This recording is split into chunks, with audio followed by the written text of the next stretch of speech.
up next is Safdar Ilyas. جی آ جائے صفدر, اب آپ کی باری ہے اور آپ کا ٹاپک بھی ہم نے چاہا تھا کہ اوروں سے جدا سوچیں گے. آپ کا وقت شروع ہوتا ہے اب.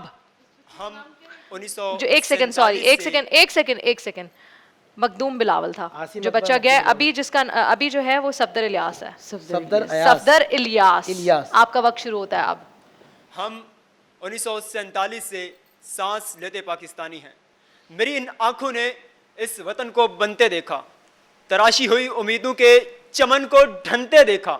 دیکھا ہے میں نے ہجرت کا عزم اٹھاتے ہوئے, وفا کے پرچموں کی مانند اس چمن کو ٹکڑوں میں بٹتے ہوئے اور جیلوں میں کٹتے ہوئے. پر میں نہیں بھاگا. وقت گزرتا گیا, غربت کا سلسلہ بڑھا اور مہنگائی کا روب بڑھا. غریب کی بستیاں جلی اور امیر کا بنگلہ بڑھا. صرف یہی نہیں, غریب کی بستیاں جلنے کے بعد اور امیر کا بنگلہ بڑھنے کے بعد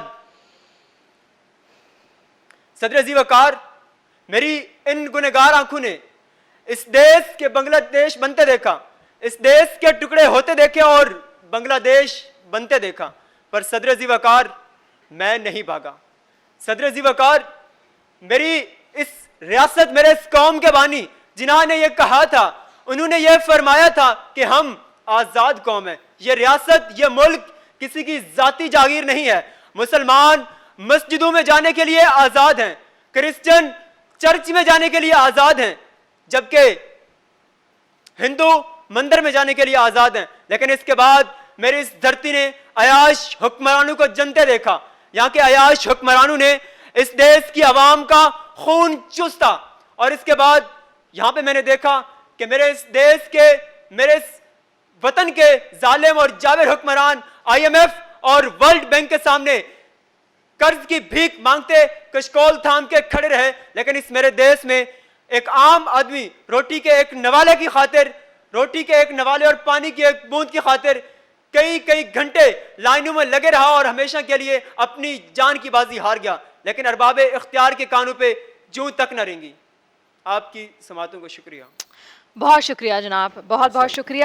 آل رائٹ, ہمیشہ کی طرح ہم سروت آپا سے شروع کرتے ہیں, تو اس دفعہ میں ذرا الٹا چلتی ہوں تاکہ سروت آپا کو یہ شکایت نہ آ رہے. مفتی صاحب, مفتی نور رحمانی, آپ سے شروع کرتے ہیں. بسم اللہ الرحمن الرحیم.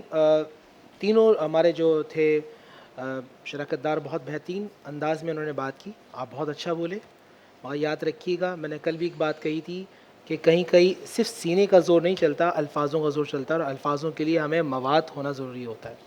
کوئی کوتاہی کمی تھی آپ میں, تلفظ کی بھی ادائیگی تھی. اچھا, اب جو عاصم اکبر صاحب ہیں یہ ان کے نمبر ہیں 25, مخدوم بلاول ہیں ان کے ہیں 23, اور صفدر الیاس ہیں ان کے ہیں 21.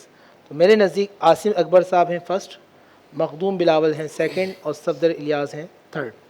ٹھیک ہے, جس اس میں آئے تھے, جس سیکوینس میں آئے تھے وہی فرسٹ سیکنڈ تھرڈ آپ کو لگ رہا ہے. جی مفتی صاحب, مفتی ذوالفقار علی گیلانی. عاصم کا ماشاءاللہ کانٹینٹ بھی بہت اچھا تھا, بہت کمال کا تھا, اور باڈی لینگویج تو آؤٹ کلاس تھی ماشاءاللہ, بہت خوب. اور یہ تقریر کے اندر یہ دو چیزیں ہوتی ہیں, باڈی لینگویج اور کانٹینٹ.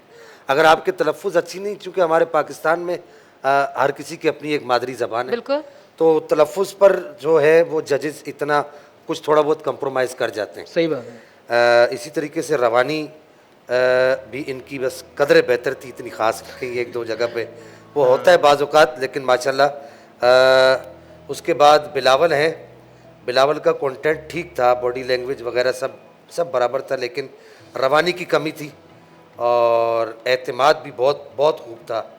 اور صفدر الیاس آپ کو بہت محنت کی ضرورت ہے. پتہ نہیں آپ کسی یوں سمجھیے دباؤ میں تھے, پریشر میں تھے, یا کچھ سوچ رہے تھے.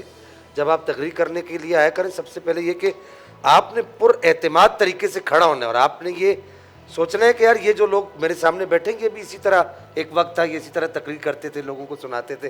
تو مجھے اس چیز کی کمی نظر آئی. تو میرے نزدیک اسی طریقے سے مفتی صاحب نے جیسے فرمایا کہ عاصم اکبر فرسٹ ہیں, اور بلاول سیکنڈ ہیں, اور صفدر الیاس تھرڈ ہیں.